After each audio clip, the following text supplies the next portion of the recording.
Nilqakom għall-ewwel programm Missjoni Hawn. Dan huwa programm li qed tittellaw Missjoni Malta fejn flimkien ħankunu qegħdin nintaqgħu ma' missjonarji li darba jaħdmu Malta, ġejjin mill-kontinenti tal-Asja, tal-Afrika u anke mis-South America. Ħankunu qed nintaqgħu magħhom wieħed. Bej wieħed u ieħor f'Malta hawn ma' 60 missjonarju li qed jagħti servizz fil-parroċċi u f'komunitajiet imxerda f'Malta u f'Għawdex. Propju llum ħankunu qed nintaqgħu ma' missjonarju Father Peter li ġej miż-Zambja. Iż-Zambja li għandha popolazzjoni ta' 20 miljun persuna li 98% minnhom iħadmu l-reliġjon Nisranija Kristjana. Nistgħu ngħidu li ż-Zambja għandha 60% tan-nies li jgħixu fil-faqar.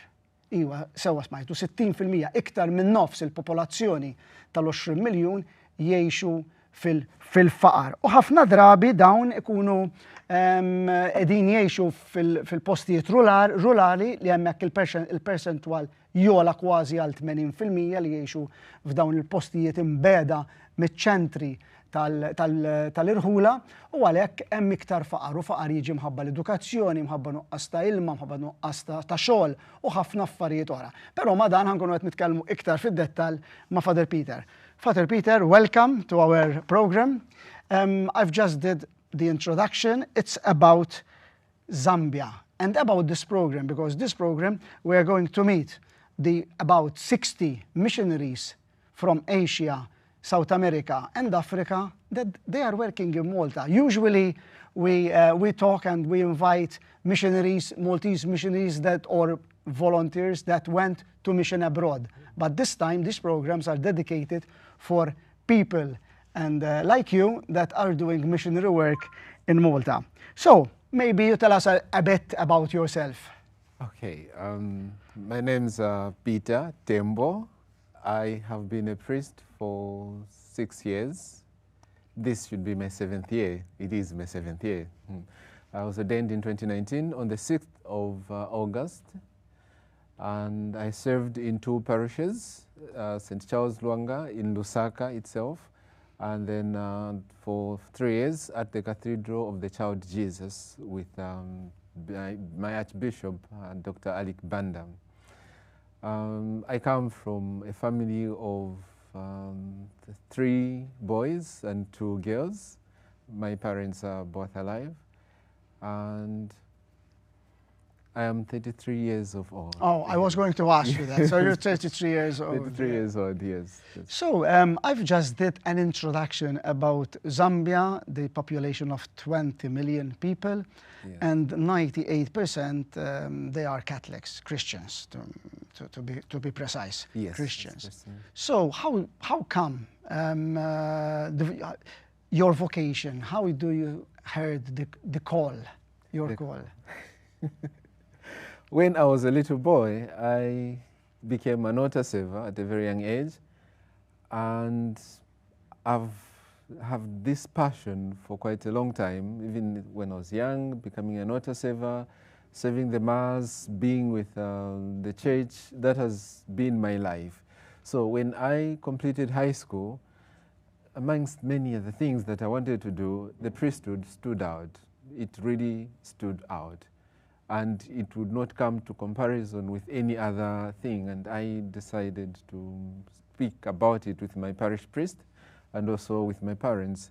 And I think the Lord worked through them because they gave me a green light, and then the parish priest also, and then we started the process, and 8 years of formation, and then eventually ordination and mission. And your ordination came which year? On the 6th of August 2019, on the Feast of the Transfiguration. Oh, that was the Transfiguration of yes. Father Peter. Yes. Yes. You mentioned that you are 5 siblings. You have yes. 3 boys and 2 girls. 2 girls. And where do you feature? In the second born. The second born. Yes. How did your brothers and sisters, when you told them that you would like to become a priest, how did they? Well, they never saw it coming like that. Of course, they knew that their brother was an altar boy, serving every Sunday, helping at Mass and all that. But they never expected it to come like this, you know. they imagined that after my high school, I was going to go to college and maybe pursue computers and all that, because I was really passionate about computers. But then to break the news to them that I was thinking of going for formation to the priesthood, that really was a shock to them. I remember this evening when I broke the news to them after dinner, we said our prayers, and then I said, our night prayers, and I said, I have something to share with you. And then I tell them, today I went to see the parish priest, and I shared with him my desire to become a priest. And then the room just fell silent. Yes. I can imagine, because something like that is not usually being discussed regularly. It's something, yeah. Yes, I still remember that night on a Thursday. And then one after the other, they stood up, going to their rooms, you know, and then I remained with Mom and Dad. And Mom, of course, had to put things in place, and then I stayed with Dad for like 30 minutes of silence. Huh? 30 minutes of silence. And what do you, during these 30 minutes, because 30 minutes, it's quite a long time. Yes, quite a long time. Silence on a table. On a table, at just dinner, the two of us with Dad. So like what were you thinking about? I don't know, in that moment, I felt this relief that I was pursuing something that I loved, you know, but then also anxious. What is Dad going to say? Is he going to accept this? Is he going to be in favor of it, or what? Because my siblings had left without saying anything. And then I was just there with Dad. And after 30 minutes, then he asked me, are you sure about this? I said, yes, I feel it from here. He says, okay, all right. But I must warn you, you know, the life you're taking on is not an easy life. You know, you are going to have hurdles and challenges, but you also are going to have the joy of serving God's people, of the gospel and everything. And you have my blessing. So yes. That was a relief. And you were 18 years of age. Yes, I was. Quite young. Yes, quite young. Yeah. From high school, and then I spent like 8 months at home. And then within those 8 months, I started the process of going to the seminary. 18 years of age. Here in Malta, when a youth or a teenager, yes. 18 years of age, she is quite young, and we do a lot of activities. How a teenager in Zambia, in a rural area, pass his time? Well, there are a number of things that a teenager would do. You know, for starters, belonging to the Christian community, to the church, kind of helps you to find your place and belonging, because you have a number of programs at the parish, you know, as youths. And also, I love to play football, so there's also a bit of that, of playing football. And helping out at home, you know, while discerning what you want to do with school and also with your career. So there are quite a number of things that you would find yourself engaged with. And if it so happened that there are maybe non-government organizations in your area, you kind of work with them, you know, for charity works, community works and all that. So that kind of keeps you busy as well. Yeah. You're from the capital, from Lusaka. Lusaka, yes. When you was ordained priest, what was the first task that the bishop gave you? The bishop sent me to a parish which is semi-urban, you know, and it's close to the barracks, the army. Okay. Yes. So he sent me to this parish to be an assistant to one of my professors who taught accounts in the seminary. And he was like 50 years old, I think, somewhere there. And with another priest who was also my professor. But my specific role was to journey with the youths.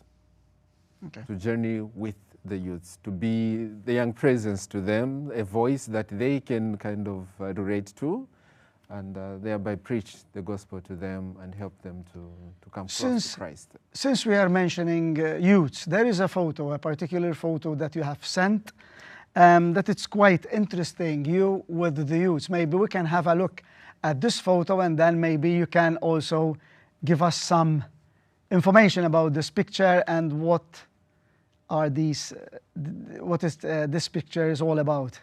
Okay, so this is a picture about a parish, one of the parishes in Lusaka, Archdiocese, St. John the Evangelist Parish. I think I can make that out, yes. And we had gone to this parish for pastoral visitation with the Archbishop. And my area of interest was to help the confirmants prepare them for confirmation. Yes, so, and then in catechism, yes, in preparing them, we got to talk, and then also they got fascinated to see me, and then they got interested to know who I am and everything, and also to discern the call, the vocation to the priesthood. So that is what I was just kind of explaining to them, and then we captured that moment. Yes. It's a very beautiful picture. It is a beautiful moment with the young people. What I have noticed that it is only for the catechism lessons were only for boys, or no, mixture of boys, girls, and all that. These are altar savers, so they kind of wanted to have something with me. Yes. Missio Malta, as people who are seeing this program knows, we do a lot of projects in Africa and in Zambia. Yes. Especially, we have a very good relationship with now Bishop Edwin Melando. He was Missio Director for quite a few years, some time. I had the privilege to meet him in Rome in 2019, with also now Bishop Father Vincent from Malawi, and now he is also bishop in Malawi. Since we are talking about Zambia, about Missio, about the project, I would like to touch the poverty topic, because we know that priests do a lot of work in rural areas and travel a lot in these countries to reach people in remote, very remote areas. Yes. Your experience when you meet these people, and how do you think that the church is helping? It is the fact that Zambia is struck by poverty. The poverty levels are really staggering. Like, you really see the poverty in the people and everything that they go through. The church in their localities becomes a symbol of hope for them, and also a place where they find refuge and they get the help that they need. I have visited a number of places with the Archbishop for pastoral visitation, and some places you can clearly see that they are ravaged by poverty. But the church is trying so hard to help them have the basic necessities: water, food, and also health and education as well. And we can clearly see that there is a huge impact that is being made in these communities.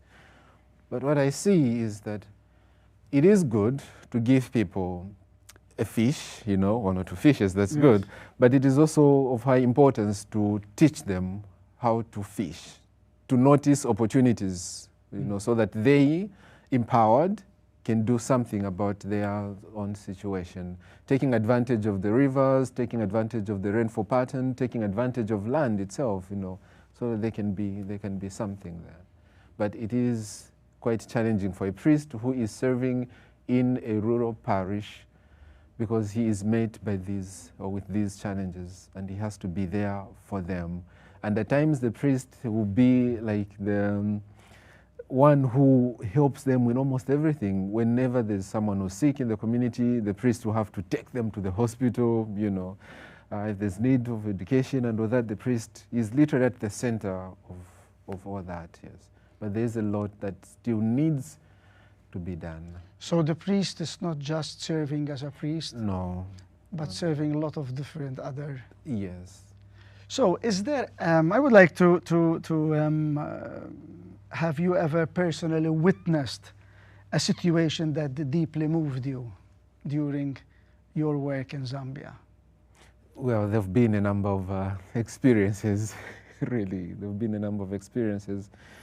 I remember one encounter with the Archbishop. We went to a parish which is like 200 kilometers from the city. So about driving, how long?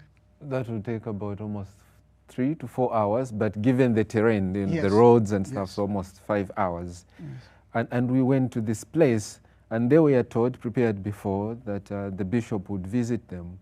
And they went there around 6 in the morning, 6 a.m., and we were arriving around 1 p.m. in the afternoon. And they had been there this whole time waiting for the bishop, for the priest to come and see them. And the moment we met them, the joy in their faces and all that, that was amazing. It's a sacrifice. Yes, it is a huge sacrifice. I have a similar experience that I've witnessed this in Malawi. We had a drive about 4 hours, and we were like, oh, how long it's going to take, it's tiring. And when we arrived, people were there waiting for us. It was 2 o'clock in the afternoon. But they've been there in the morning. And they left home at around 4 o'clock in the morning. They arrived there by walk. Yes. So yes, I can. It is a very huge sacrifice there. Yeah. But the joy on their faces. It's, very good. Yes. Do you think that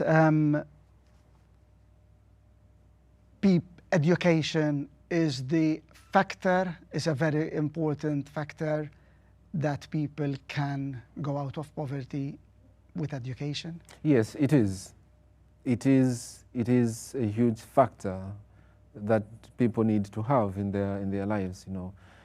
Just like Plato says, you know, quote Plato, you know, he speaks about the allegory of the cave, you know, that there's need to bring people out of the cave, out of ignorance, so that they can appreciate who they are, what they have, and see opportunities of growth from what they have, you know.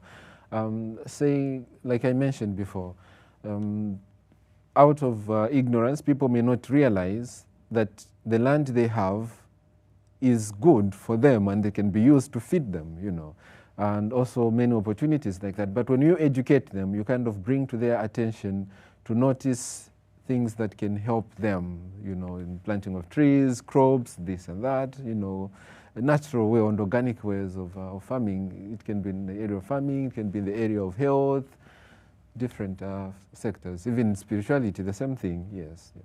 Yeah. So, Let's now move a bit, because you were ordained priest in 2019, yes. And that same year, the COVID hit. you received a message, or you received another call that you have to leave the island and travel to tiny Malta. Did you know something about Malta before that time? Yes, just the name Malta. From one of my professors, you know, he spent a number of years in Italy, but he would also come to Malta for his holidays, and I think he has family here as well, you know, Maltese family that adopted him, but he calls them his family. So he would always tell us in class that summer is coming, I'm going to Malta to see my mother. So, oh, Malta, where's Malta? You know. Yes, so when the Faculty of Theology reached out to the Archdiocese and declared this, you know, proposal to the Archdiocese that this program, I saw the message and everything, and I was like, okay, Malta, University of Malta, I've seen this before, but I did not talk to the priest before. And then we applied and everything, and then when I told him that I was coming to Malta, he was overjoyed, and he says, you're going home. Yes. And you met his family here? Yes, I have met his family. It's nice, Yes. it's nice. And I've met one close friend of his, Grace. Oh, Grace, From yes. Grace Foundation, Yes. She works for Missjoni now. Yes, Grace is there are a lot of people, they call her mother, especially in India, because she adopted a lot of priests and a lot of children to help them succeed in education and become priests like you. So they can go and do a lot of good work and missionary work. Yes. And you came to Malta. Yes, in 2014, October. Yes. So you were exactly coming for Mission Month. Yes. In October. Yes. So you came to Malta. Tell us a bit about now I know that you came to study and specialized in theology. Theology, yes. which section of A theology? license in sacred theology, but with a particular attention to pastoral theology. Okay. Yes. And once you came to Malta to study, now you're being involved in of course, studying, and then also festas, you know, Yes. processions and all that. yes. And I also help out at the Sisters Convent in Rabat, the Sisters of St. Joseph, the Parisian. I help out with masses there, and I've also been to a number of communities, parishes also in Malta, to help out with the masses as well. And there's also a community of Africans, international community here in Malta, which meets at Nasha for masses every Sunday. I go there to say masses as well. But I'm kind of in all places to visit. So you're very busy now. Yeah. You're very busy. Of course, with the dissertation as well. I have Yes, to study. you have to study. You have to study, yes, because then Yes. Father Stefan Oh, yes. will be after you. He'll be after my head. Yes, Yes. yes. So you've been now 7 years in Malta, nearly. Yeah, not necessarily, but a year and 4 months, 5 months. Yes, because I came in 2024. Oh, sorry, I Yes, thought it was yes, 7 years for no, the no. priesthood. So it's your second year now. Yes. Yes. So during your studies, how you pass your time in Malta, apart from being involved in the festas and in the local parishes? Do you meet people? Do you do pastoral work as well?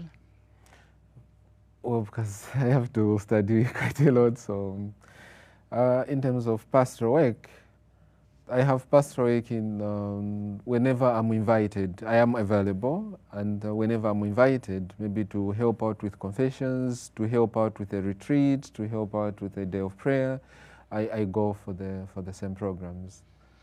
Yes. Malta helps a lot missionaries abroad, and also helps to do sustainable projects in mission countries. How important are these projects for Zambia and other countries?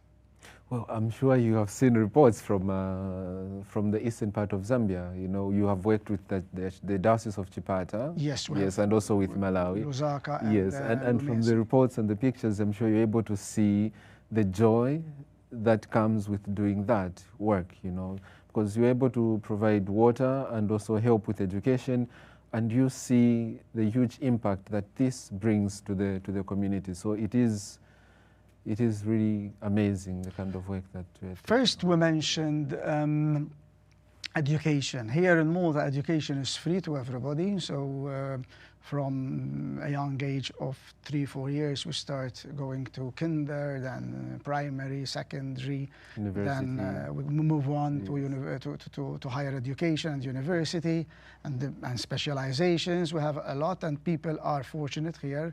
All children are fortunate because they have free education.